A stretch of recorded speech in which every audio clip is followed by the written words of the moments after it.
Data mining last chapter cluster analysis చూద్దాం. అందులో first topic వచ్చేసి requirements for cluster analysis. Cluster analysis కావాల్సిన requirements ఏంటి? ఫస్ట్ క్లస్టర్ అనాలిసిస్ ఏంటంటే ఏంటిది? ఇది ఒక unsupervised learning time. Unsupervised learning అంటే ఏంటిది? లేబుల్ డేటా ఉండదు, నాట్ అన్లేబుల్ డేటా ఉంటుంది. అన్లేబుల్ డేటా అంటే ఇన్పుట్కి కరస్పాండింగ్ అవుట్పుట్ అనేది ఉండదు. లేబుల్ డేటా అంటే ఇన్పుట్కి కరస్పాండింగ్ అవుట్పుట్ ఉంటే లేబుల్ డేటాతో ట్రైన్ చేస్తే సూపర్వైజ్డ్ లర్నింగ్. ఇట్లా ఇన్పుట్కి దాని కరస్పాండింగ్ అవుట్పుట్ లేకుండా ఒక మిషన్ ట్రైన్ చేస్తే దాన్ని అన్సూపర్వైజ్డ్ లర్నింగ్ అంటారు. అందుకే ఇది క్లస్టర్ అనాలిసిస్ అనేది ఒక అన్సూపర్వైజ్డ్ లర్నింగ్ టెక్నిక్. ఏం చేస్తుంది? That groups set of objects in such a way that objects in the same group cluster are more similar to each other than those in other groups.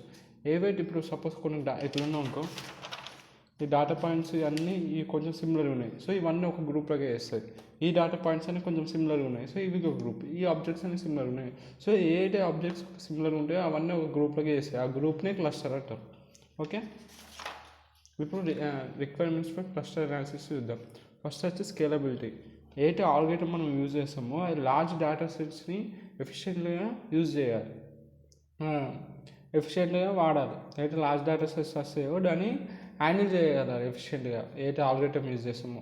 ఇంకా time complexity అనేది మారద్దు, యాక్సెప్టబుల్గా ఉన్నది. Even the data set haves more records. కొన్ని million of records ఉన్న data సెట్లో కూడా time complexity అనేది యాక్సెప్టబుల్గా ఉండాలి. అదే స్కేలబిలిటీ అనేది రిక్వైర్మెంట్. ఇంకోటి ability to deal with the different types of attributes. ఇప్పుడు ఒక రియల్ వరల్డ్ డేటా తీసుకున్నాం అనుకో, దాంట్లో కేవలం న్యూమరిక్సే ఉన్నాయి కదా. కేటగిరీలు ఉంటాయి, బైనరీ ఉంటుంది, ఆర్డినల్ ఉంటుంది. న్యూమరిక్ అంటే ఇన్కమ్ రావచ్చు, కేటగిరీ అంటే జెండర్, బైనరీ అంటే ఎస్ ఆర్ నో, ఆర్డినల్ అంటే ర్యాంకింగ్. సో ఇలా డిఫరెంట్ టైప్స్ ఆఫ్ డేటాని అది హ్యాండిల్ చేయగల ఉండాలి. So cluster algorithm must support the mixed support of data types. ఈ డేటా టైప్స్ అన్నిటిని సపోర్ట్ అయ్యేటట్టు ఉన్నారు ఆ క్లస్టరింగ్ ఆల్గోరిథం. ఇది ఇంకొకటి రిక్వైర్మెంట్స్. ఇంకొకటి ability to Discord clusters of arbitrary shape. కేవలం ఒక్క షేప్కి అది ఫిక్స్ అయ్యి ఉన్నట్టు. ఇప్పుడు క్లస్టర్ డేటా మేబీ ఏదైతే క్లస్టర్స్ ఉంటాయో డేటాలో అది స్పెరికల్ షేప్లో ఉండొచ్చు, లీనియర్ ఆర్ ఎప్లికల్, ఇట్లా డిఫరెంట్ షేప్లో ఉంటుంది. సో ఒకటే షేప్కి అది ఫిక్స్ అయ్యి ఉండదు ఆ ఆల్గోరిథం అనేది. So the method should be not limited to specific geometrics. ఒక స్పెసిఫిక్ జియోమెట్రిక్ షేప్కి ఫిక్స్ అయ్యి ఉండదు. ఎగ్జాంపుల్ మీన్స్లో కేవలం స్పెరికల్గా ఉంటుంది, అట్లా ఒకటే జియోమెట్రికల్ షేప్కి ఫిక్స్ అయ్యి ఉండదు. ఎందుకంటే క్లస్టర్స్ ఏదైతే ఉంటాయో డేటాలో అవి డిఫరెంట్ షేప్స్ ఉండొచ్చు, అట్లా ఒకటే షేప్కి లిమిటెడ్ అయ్యి ఉండదు. ఇంకోటి వచ్చేసి minimal requirements for domain knowledge to determine input parameters. అయితే ఆల్గోరిథం వాడుతున్నామో దానికి కొంచెం మినిమం నాలెడ్జ్ ఉండాలి అయితే ఇన్పుట్స్ని డిటర్మైన్ చేయడానికి. Input parameters algorithm should require minimum prior knowledge. Example, not requiring the number of clusters K in advance. So దానికి కే number cluster చేయడానికి కే number అడ్వాన్స్గా అవసరం లేదు. ఇంకోటి, user may not always know the such information బిఆర్. మనకి కూడా ముందే ఆ ఇన్ఫర్మేషన్ అనేది తెలియదు. ఇంకొకటి ఏంటి requirement? Ability to deal with the noisy data and outliers.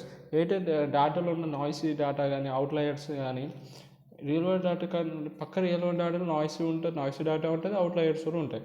So algorithm ఏం చేయాలి? Should be robust and not let this affect the cluster quality efficiently. So ఏంటి రియల్ వరల్డ్ డేటాలో వస్తున్న నాయిసీ కానీ అవుట్లయర్స్ కానీ క్లస్టరింగ్ చేసేటప్పుడు ఆ క్లస్టరింగ్ క్వాలిటీని ఎఫెక్ట్ చేయకుండా చూసుకోవాలి ఆల్గోరిథం. తర్వాత I dimensionality. Clustering in I dimensional spaces is challenge. ఒక ఐ డైమెన్షనల్ స్పేస్లో క్లస్టరింగ్ చేయడం అనేది ఇస్ ఛాలెంజ్. సో ఆల్గోరిథం ఏముండాలి? Algorithm should be efficient in handling hundreds and thousands of attributes. So ఇట్లా ఐ డైమెన్షనల్ స్పేస్లో clustering చేయడం challenging కాబట్టి algorithms అనేది ఎఫిషియెంట్గా ఉండాలి. కొన్ని millions thousands and hundreds of attributes ఉన్నా కూడా డేటా సెట్లో. లాస్ట్ రిక్వైర్మెంట్ ఏంటిది? Ability to work with increment and dynamic data. Incremental and dynamic డేటాతోని ఆల్గోరిథం అనేది వర్క్ చేయాలి. రియల్ వరల్డ్ అప్లికేషన్ చూస్తే డేటా అనేది డైనమిక్ ఉంటుంది. సో ఆల్గోరిథం చేయాలి ఆ ఇంక్రిమెంటల్ క్లస్టర్. ఎందుకంటే ఆ క్లస్టరింగ్ అప్డేట్ కావాలి, updating cluster with new data without reclustering from cluster. ఎందుకంటే రియల్ వరల్డ్లో డేటా అంటే డైనమిక్ ఉంటుంది. సో ఏదైనా మళ్ళీ అలా ఇంక్రిమెంట్ అయినాకో రియల్ వరల్డ్ డేటాలో ఈ క్లస్టరింగ్ అనేది ఆటోమేటిక్ అప్డేట్ కావాలి. మళ్ళీ ఫస్ట్ నుంచి స్క్రాచ్ నుంచి స్టార్ట్ చేస్తే మళ్ళీ టైం వేస్ట్ కదా. అదే అట్లా ఉండాలి ఆల్గరిథమ్స్. సో అట్లా ఆల్గరిథమ్ అనేది సపోర్ట్ చేయాలి డైనమిక్ డేటాని. సో ఒక గుడ్ క్లస్టరింగ్ ఆల్గరిథమ్ అని ఎప్పుడు అంటామంటే, good clustering algorithm must balance efficiency, accuracy and repeatness while being accepted to the nature of the real world data. ఓకేనా, ఇవన్నీ ఉంటే it's a good clustering algorithm అంటాం. ఇవన్నీ మన requirements of a clustering analysis. First వచ్చి scalability, ability to deal with the different types of attributes, ability to discover clusters of arbitrary shapes, minimal requirements for domain analysis to determine input parameters, ability to deal with noisy data and outliers, high dimensionality, ఇంకా లాస్ట్ది ability to work with the incremental dynamic data. ఎందుకంటే real వరల్డ్లో dynamic data ఉంటుంది కాబట్టి ఆల్గరిథము ఆ dynamic డేటాని handle చేసే support చేసేటట్టు ఉండాలి.